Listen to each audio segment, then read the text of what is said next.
Nous avons prévu effectivement une grosse journée donc, ce dimanche pour accueillir le public environnant, mais aussi tous les spécialistes de l'aéronautique qui sont à chaque fois très fanatiques pour venir voir les hélicoptères de nouvelle génération, mais aussi les tableaux militaires que nous allons leur présenter, et bien sûr d'autres acrobates qui vont nous faire quelques passes avec leurs avions ou leurs hélicoptères sur ce site même du Canet des Morts tout ce dimanche.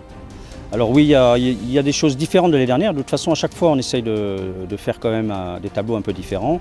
On aura les classiques tableaux militaires de prise d'otages ou d'intervention qui ont lieu, mais nous aurons aussi un autre tableau qui est le tableau Héphaïstos, où nous montrerons comment les hélicoptères de l'armée de terre participent à la lutte contre les feux de forêt au profit de la sécurité civile, en déployant en particulier la nacelle Escape qui permet de récupérer en très peu de temps du personnel qui serait entouré par les flammes et qu'il faudrait sortir rapidement d'une mauvaise impasse.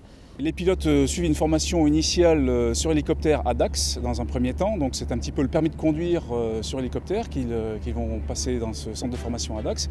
Ensuite ils viennent ici sur la base du Canet des Morts où ils vont suivre dans un premier temps une formation à l'aérocombat, donc une formation générique, un peu tout type d'appareil sur l'aérocombat, de façon à ce que tous les pilotes de la LAT aient les mêmes savoir-faire, des savoir-faire qui sont communs, quelle que soit ensuite la spécialité ou le type d'appareil qui sera servi.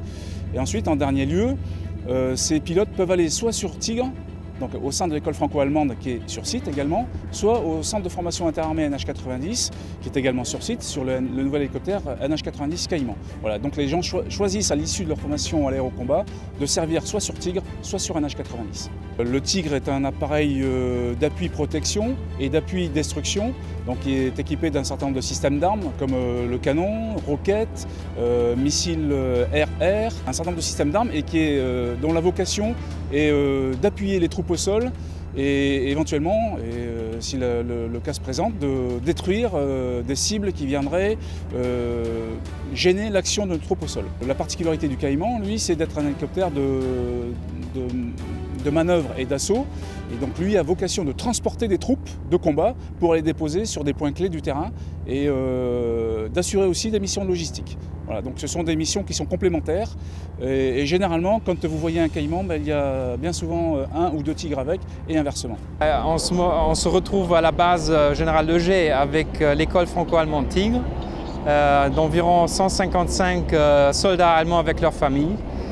On a les simulateurs les plus modernes du monde dans les simulateurs d'hélicoptères.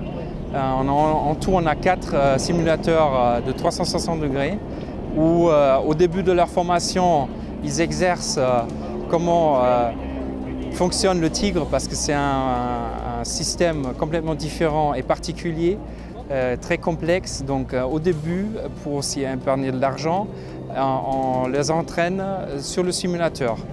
Et ensuite, quand ils sont entraînés ils ont fini leur entraînement sur simulateur, ils vont faire leur vol réel sur Tigre. Le Tigre français et allemand sont environ 80% identiques. Il y a le casque des Français et des Allemands qui est différent et l'armement qui est différent parce qu'il y a de différentes scènes de combat que les Français voudraient faire, que les Allemands ne voudraient pas faire. Donc c'est pour ça qu'il y a une différence dans l'armement des deux Tigres. Il y a une bonne ambiance dans l'équipe? On est bien intégré dans le Canet des Morts, on est bien intégré dans la société. Nous souhaitons que cela continue. Nous le souhaitons aussi. Le C-120 est en service à la base de Dax pour la formation de tout ce qui est pilote, qui arrivent donc de Koweït-Kidan et qui sont en formation pour un petit peu moins d'1 an sur la base de Dax. Donc en service avec le C-120 qui va servir tout au long de leur formation de l'apprentissage du stationnaire jusqu'à leur phase pour une partie d'entre eux au pilotage tactique. Je suis militaire depuis une vingtaine d'années et j'ai été qualifié sur les hélicoptères de manœuvre, Puma, Cougar et Fennec avant d'être qualifié sur NH90. L'évolution des nouvelles machines, c'est un grand pas en avant, c'est une évolution énorme au niveau de la puissance, au niveau de l'avionique, au niveau de la machine, comment elle se comporte en vol. Une grosse différence comparée aux vieilles générations. Nous avons formé 6 équipages, donc 6 pilotes, 6 commandes de bord. Et nous sommes en train de former Cette année, encore 6 autres équipages, donc 6 pilotes en plus et 6 commandants de bord en plus. Bon, nous sommes de l'armée des terres d'Espagne. Nous sommes venus ici pour présenter à l'exhibition le Chinook espagnol et faire partie de l'exhibition. Oui, nous sommes venus 2 pilotes et 4 mécaniciens.